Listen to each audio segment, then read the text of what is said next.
ازاي اختار الشريك المناسب؟ وايه المعايير بتاعتي؟ وليه في مخاوف من الارتباط؟ وازاي اواجهها؟ المعايير اللي عندنا مش بتخرج عن معايير عاطفية ونفسية ومعايير اجتماعية وعملية. يعني معايير دينية أخلاقية، توافق في القيم والأهداف، تواصل مع بعض، يكون في دعم عاطفي، سند، واقفين جنب بعض، في جاذبية وقبول. وطبعا الحاجات دي كلها مش هتحصل إلا لو إحنا عندنا نضج ووعي ذاتي وروحي كبير، هنقدر بيه نحدد أولوياتنا.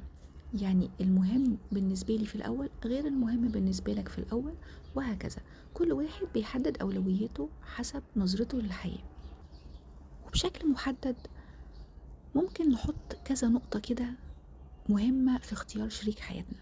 مهم ان يكون في قيم مشتركة، قيمنا في الحياة مشتركة وشبه بعض. يكون في صداقة قبل الحب، ده بيقوي الجواز بشكل كبير جدا جدا، وبيخليها علاقة حلوة ومريحة. الأهداف بتاعتنا تكون مشتركة. التوازن دايما بين العقل والعاطفة مهم جدا جدا جدا وانت بتختار. يكون في بينكوا تواصل فعال، يعني بتعرفوا تتكلموا مع بعض وفي حوار كويس بينكوا. الأمان المتبادل والثقة. طيب ليه بقى احنا بنتردد كتير قوي في اختيار شريك حياتنا؟ أول حاجة الخوف من الفشل. تاني حاجة المثالية الزايدة، اللي احنا عايزين حد مفيهوش غلطة. الضغوط الاجتماعية، كله عايزنا نتجوز لكن احنا مش لاقيين الحد المناسب، مش جاهزين عاطفيا. تجاربنا السابقة بتأثر فينا جدا، السلبية طبعا. طيب ازاي انا اقدر اواجهها ببساطة؟ اول حاجة مهم تخلينا منفتحين على كل الاختيارات، ونعرف ان مفيش حاجة مضمونة 100%، والكمال لله وحده. فما تدورش على الكمال، دور على التوافق. الشخص اللي تقدر تتكلم معاه، تتناقش معاه، تنبسط معاه. دور كمان على الشخص اللي يكون صديق قبل ما يكون شريك حياة.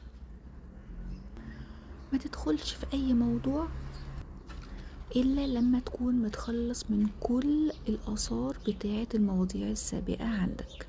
مهم جدا جدا جدا. العاطفة مهمة جدا، لكن مهم يكون معاها العقل. نحاول على قد ما نقدر نتجنب المقارنات، ولا نقارن حد بحد قديم، ولا نقارن حد جديد بحد تاني جنبه. بتاخد الشخص بتقبله زي ما هو، لإما ما بتقبلوش كله.